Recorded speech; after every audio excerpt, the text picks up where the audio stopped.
Good evening dear students, how are you? I hope कि आप लोग बिल्कुल खुश होंगे, अपनी तैयारी में लगे होंगे। नीट के लिए भरपूर मेहनत हमारे बच्चे कर रहे होंगे।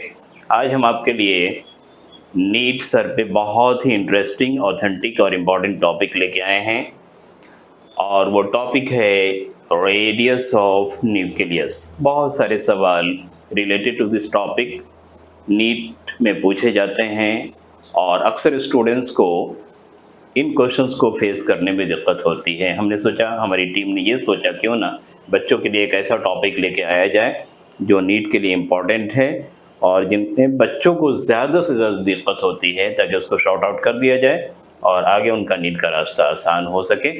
तो आइए बच्चों, शुरू करते हैं। Let us start. सबसे पहली बात, आप ये जानते हो कि हर एक एटम के अंदर एक सेंट्रल कोर होता है। एक सेंट्रल कोर होता है, एक कंपैक्ट एंड हार्ड कोर होता है।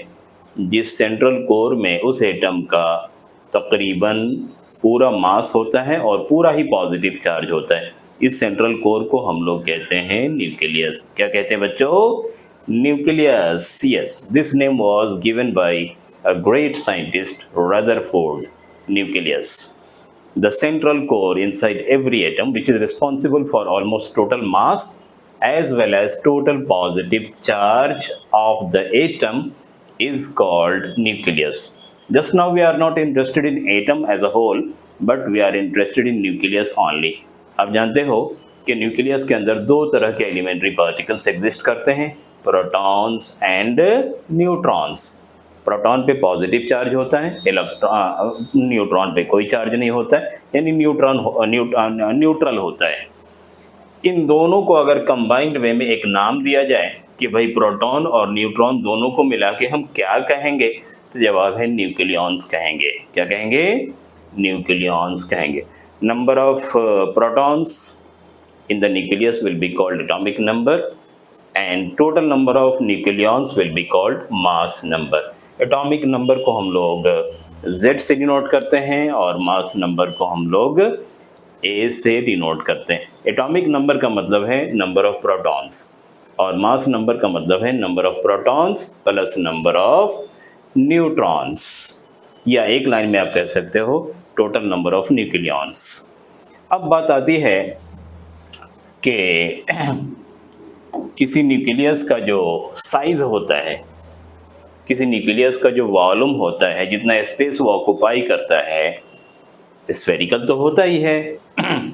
अब ये न्यूक्लियस जितना स्पेस ऑक्युपाई करता है, यानी जितना उसका वॉल्यूम होता है, वो वॉल्यूम किस बात पे निर्भर करता है? On what factor does it depend? मेरे कहने का मतलब है the volume of a nucleus depends on what factor. तो जवाब है नथिंग बट मास नंबर।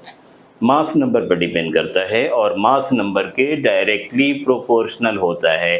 जिस न्यूक्लियस का मास नंबर ज़्यादा होगा उसका वॉल्यूम ज़्यादा होगा, जिसका मास नंबर कम होगा उसका वॉल्यूम भी कम होगा। जैसे दो न्यूक्लियाई का एग्जांपल लेते हैं, कार्बन न्यूक्लियस और यूरेनियम न्यूक्लियस। अगर आपसे पूछा जाए कि कार्बन न्यूक्लियस का मास नंबर है 12 और यूरेनियम न्यूक्लियस का मास नंबर है 238 या 235, तो बताइए इन दोनों में मास नंबर किसका ज़्यादा है? यूरेनियम का। इसलिए वॉल्यूम भी किसका ज़्यादा होगा? यूरेनियम का। अब एक न्यूक्लियस हमने सपोज किया है, ये न्यूक्लियस जिस एलिमेंट को बिलोंग करता है उस एलिमेंट का सिंबल हमने मान लिया X, एटॉमिक नंबर को मान लिया Z और मास नंबर को मान लिया फॉर एग्जांपल हमने A। अब सवाल ये है कि चूंकि ये स्फेरिकल है, हमारा जो न्यूक्लियस है वो स्फेरिकल है, तो इसका एक रेडियस होगा। रेडियस को हम लोगों ने R से डिनोट किया है। ये बात मैं रिपीट कर रहा हूँ बच्चों, मैंने पहले भी कहा था, अब भी कह रहा हूँ, आप जान भी चुके हो कि किसी न्यूक्लियस का वॉल्यूम उसके मास नंबर के प्रोपोर्शनल होता है। अगर वॉल्यूम को हम लोग V से डिनोट करें, वॉल्यूम को अगर हम लोग V से डिनोट करें और मास नंबर को हम लोग A से डिनोट करें, then V will be directly proportional to A। लेकिन चूंकि हमारा न्यूक्लियस स्फेरिकल है, इसलिए वॉल्यूम को हम मैथमेटिकल लिखेंगे 4/3 pi R cube and this will be directly proportional to A. अब यहाँ से अगर हम आर क्यूब को फाइंड कर लें तो ये 4/3 पाई राइट साइड में चला जाएगा और ये भी चूंकि कांस्टेंट है, इसलिए R cube will be directly proportional to A and from here r will become directly proportional to a to the power 1/3। अगर प्रोपोर्शनलिटी के सिंबल को इक्वल टू के सिंबल से सब्सटीट्यूट करेंगे तो यहाँ पर एक कांस्टेंट आ जाएगा, इस कांस्टेंट को हम r0 से डिनोट करेंगे और एक रिजल्ट हमको आज मिल जाएगा और वो रिजल्ट हमारा ये है, r is equal to r0 a to the power 1/3। ये लो बच्चों, एक फार्मूला बन के आ गया। इस फार्मूले की मदद से आसानी से हम लोग किसी भी न्यूक्लियस के रेडियस को मेज़र कर सकते हैं। अगर रेडियस मेज़र हो गया तो डायमीटर पता चल जाएगा, अगर रेडियस पता हो गया तो सरफेस एरिया पता चल गया, अगर रेडियस पता चल गया तो वॉल्यूम भी निकाल सकते हो। यानी ये सारे पैरामीटर्स हम रेडियस की मदद से फाइंड कर सकते हैं। अब अगर पूछा जाए कि सर यहाँ पे R0 जो आप लेके आए हैं, ये R0 क्या है और इसकी वैल्यू एक्सपेरिमेंटली कितनी होती है, तो याद रखो बच्चों, R0 एक कांस्टेंट है और इसकी वैल्यू होती है 1.1 into 10 to the power -15 metre.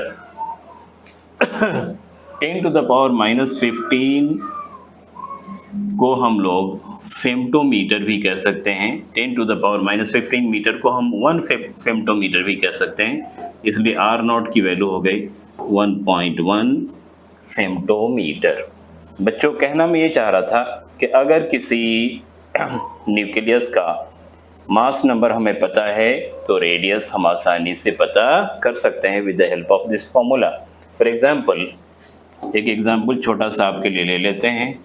मान लेते हैं कि इफ मास नंबर इज 8, कोई न्यूक्लियस हमारा है, उस न्यूक्लियस का मास नंबर 8 है, तो बताइए उसका रेडियस कितना होगा। तो हम ऐसे निकालेंगे, r will be equal to R0, यहाँ पे रख देंगे 8 और उसका पावर कर देंगे 1/3।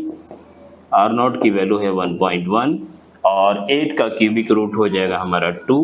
इन दोनों को अगर आप मल्टीप्लाई करोगे तो आपको मिल जाएगा 2.2 फेम्टोमीटर।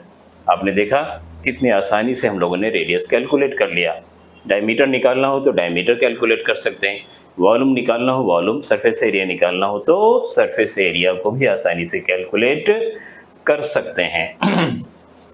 कंपटीशन में जैसे IIT एडवांस की बात मैं क्यों कर रहा हूँ, JEE एडवांस में एक क्वेश्चन पूछा गया था और वो क्वेश्चन नीट के लिए भी इम्पॉर्टेंट है, बल्कि नीट में भी इसको पूछा जा चुका कि बताइए